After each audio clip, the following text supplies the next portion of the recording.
কুম্ভ মেলায় নিমের দাঁতন বিক্রি করে 5 দিনে 40,000 টাকা আয় করলো এই যুবক। সম্প্রতি একটি ভিডিও সমাজ মাধ্যমে ভীষণভাবে ভাইরাল হয়েছে, যেখানে দেখা যাচ্ছে এক যুবক নিমের দাঁতন বিক্রি করছেন। সঙ্গে সঙ্গে এই উৎসাহী জনতা ক্যামেরাবন্দি করতে শুরু করেন সেই যুবককে। সেই যুবকও সহজ সরলভাবে জানালো তিনি গত 5 দিন ধরে মহাকুম্ভে দাঁতন বিক্রি করছেন, আর এই বুদ্ধি তাকে দিয়েছেন তার প্রেমিকা। যুবক জানান তার প্রেমিকা বলেছিল আলাদা করে টাকা ইনভেস্ট করতে হবে না ব্যবসার জন্য।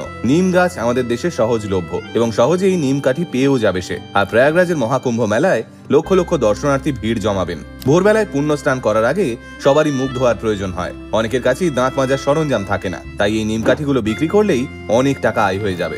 ব্যাস, এরপর আর কি, ব্যাগ ভর্তি করে নিম কাঠি নিয়ে ওই যুবক উপস্থিত হন প্রয়াগরাজের পুণ্যভূমিতে। আর প্রেমিকার কথা মতো সেই নিম কাঠিগুলো বিক্রি করে বেশ মোটা টাকা আয় করে ফেলেছে সে। এই আয়ের পদ্ধতি বাতলে দেওয়ার জন্য ওই যুবক দরাজ কণ্ঠে সম্মান জানিয়েছে তার প্রেমিকাকে। মহাকুম্ভ আসলেই কাউকে খালি হাতে ফিরিয়ে দিচ্ছে না, তার জলজান্ত উদাহরণ হলেন এই যুবক।